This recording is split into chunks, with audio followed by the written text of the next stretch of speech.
जब टीचर राधा को खुले बालों में पागलों की तरह बैठा देखता है तो डर कर अपने घर लौट जाता है, लेकिन घर वाले जोर देकर उसे फिर से राधा के पास ट्यूशन जाने को कहते हैं। डरते डरते विकी दोबारा राधा के पास पढ़ने जाता है और पढ़ाई शुरू करता है। धीरे धीरे वह रोज समय पर राधा के पास पढ़ने आने लगता है, लेकिन थोड़ी ही पढ़ाई के बाद विकी को नींद आ जाती है और वह वहीं सो जाता है। तभी राधा की चाची उसे सोते हुए देख लेती है और राधा को इशारे में बताती है। राधा गुस्से में विकी को डांटती है, जिससे विकी डरकर माफी मांगता है। उसकी मासूमियत देखकर राधा उसे माफ कर देती है। इसके बाद विकी राधा की मदद करने लगता है और राधा एक तरफा उससे प्रेम करने लगती है। राधा रोज उसे देखने विकी के घर आने लगती है, जिससे विकी की माँ को भी शक हो जाता है। एक दिन बस में जाते हुए विकी राधा से पूछता है, टीचर आपने अब तक शादी क्यों नहीं की? यह सुनकर राधा थोड़ी मायूस हो जाती है, लेकिन फिर विकी को देखकर मुस्कुराने लगती है। विकी भी उन्हें देखकर बहुत खुश होता है। अब विकी रोज राधा के आने से पहले पहुंचकर उनका इंतजार करने लगता है और जैसे ही राधा आती है उसे देखकर मन ही मन खुश होता है, क्योंकि अब विकी भी राधा से प्यार करने लगा है। विक्की और राधा आपस में एक दूसरे से प्यार करने लगते हैं, लेकिन दोनों में से कोई भी अपने दिल की बात एक दूसरे से नहीं कहता। एक दिन विक्की टीचर राधा की साइकिल ठीक कर देता है ताकि वह राधा के साथ घूमने जा सके। जब राधा देखती है कि उसकी साइकिल अब ठीक हो गई है तो दोनों खेतों की ओर घूमने निकल पड़ते हैं। घूमते घूमते वे बीच तक पहुंच जाते हैं। वहां राधा को खुश देखकर विक्की भी मुस्कुरा उठता है और बारिश में खिलखिलाकर हंसने लगता है। कुछ ही दिनों में विक्की एक नई बाइक खरीद लेता है ताकि राधा को बाइक पर बैठाकर घुमा सके और शायद उसे थोड़ा प्रभावित भी कर सके। फिर वह बाइक लेकर राधा के पास आता है और उसे राइड पर चलने का प्रस्ताव देता है। यह सुनकर राधा पहली बार अपने मन की बात को स्वीकार करने की सोचती है और थोड़ी भावुक होकर विक्की के साथ बाइक पर बैठ जाती है। दोनों बहुत खुशी खुशी एक शादी समारोह में जाते हैं। इसके बाद कुछ देर घर पर आराम कर विक्की फिर से अपने बाल सेट कर राधा को लेने आता है। रास्ते में बारिश हो जाती है और राधा बाइक पर भीगते हुए विक्की के साथ घर पहुंचती है। वह विक्की को दिल से धन्यवाद देती है। धीरे धीरे उनके बीच प्यार और गहरा होने लगता है और दोनों हर रात फोन पर बातें करने लगते हैं। कुछ ही दिनों बाद राधा को मालदीव में एक टीचिंग जॉब का ऑफर मिलता है। यह सुनकर वह जाने की तैयारी करने लगती है। उधर जब विक्की को यह बात पता चलती है तो वह भीतर से बहुत दुखी हो जाता है। तभी राधा उसे फोन करके कहती है, मुझे मालदीव में इंटरव्यू देने जाना है, क्या तुम मेरे साथ रहोगे ताकि मैं थोड़ा सहज महसूस कर सकूं?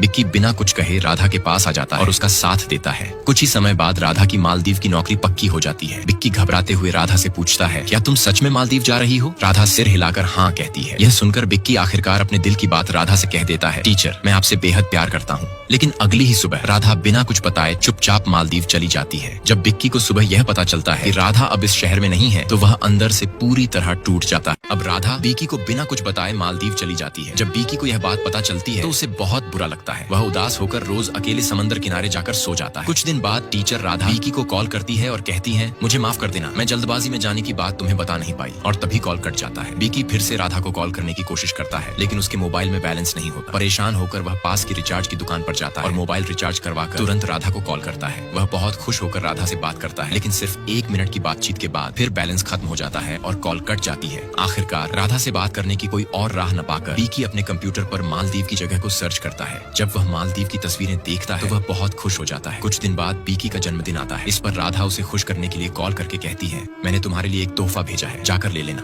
यह सुनकर विक्की तुरंत उस जगह पर खड़ा हो जाता है जहाँ उसे तोहफा मिलना था। थोड़ी देर बाद वह देखता है कि टीचर राधा खुद ही एक तोहफा बनकर उसके पास आई है। यह देखकर विक्की मन ही मन सोचता है कि आज उसे हीरा मिल गया है। फिर वह राधा को अपनी बाइक पर बिठाकर घर ले जाता है और घर पहुंचकर घबराते हुए राधा से एक चुंबन की मांग करता है। यह सुनकर राधा बाहर चली जाती है और विक्की को अपनी शक्ल तक नहीं दिखाने देती, लेकिन फिर भी विक्की मन ही मन सोचता है, अगर प्यार किया है तो डरना क्या। यही सोचकर वह राधा को छत पर ले जाकर उसे चूम लेता है। राधा बिना कुछ कहे वहाँ से चली जाती है। इसके बाद विक्की राधा को चूमने की खुशी में उसके द्वारा दिया गया कैमरा इस्तेमाल करके राधा की एक शानदार तस्वीर खींचता है और थोड़ी ही देर बाद वह तस्वीर राधा को दे देता है। यह देखकर राधा बहुत खुश हो जाती है। अब विक्की राधा को अपने साथ खुश देखकर यह सोचता है कि शायद अब टीचर राधा भी उसे पसंद करने लगी है, लेकिन असल में विक्की को यह नहीं पता होता कि टीचर राधा तो उसकी ही टीचर तिजो से प्यार करती है। एक दिन विक्की खुद अपनी आंखों से राधा को तिजो सर के साथ बहुत खुश देखकर जलन में आ जाता है और गुस्से में राधा से कुछ गलत सलत बोल देता है। तब राधा उल्टा विक्की को ही डांट देती है और अगली सुबह ही वापस मालदीव लौट जाती है। इससे विक्की बहुत दुखी हो जाता है और चुपचाप रहने लगता है। कुछ दिनों बाद विक्की तय करता है कि वह टीचर राधा के पास जाएगा, इसलिए वह फ्लाइट टिकट बुक कराने के लिए अपने काका के पास जाता है। जब वह काका से मालदीव जाने की बात करता है तो काका उसे समझाते हैं कि मालदीव जाने में बहुत खर्चा आएगा, इसलिए यह ख्याल छोड़ दे। काका की बात सुनकर विक्की और भी उदास हो जाता है। इसी बीच एक दिन विक्की का दोस्त उसे सुझाव देता है कि वह अपने कैमरे से शानदार तस्वीरें खींचे और उन्हीं तस्वीरों से कुछ पैसे कमाने की कोशिश करे। यह सुनकर विक्की अगले ही दिन से हर जगह जाकर बेहतरीन तस्वीरें खींचने लगता है और उन तस्वीरों के जरिए वह मालदीव जाने के लिए जरूरी पैसे जुटा लेता है। इसी दौरान उसे यह पता चलता है कि टीचर राधा अपनी एक दोस्त की शादी के लिए कुछ दिनों के लिए मालदीव से वापस आ रही है। यह सुनकर विक्की बहुत खुश हो जाता है और अपने काका से कहता है, जिस दिन राधा की वापसी की फ्लाइट है उसी दिन फ्लाइट में मेरी भी टिकट बुक कर दो। नेक्स्ट पार्ट के लिए लाइक और कमेंट करें।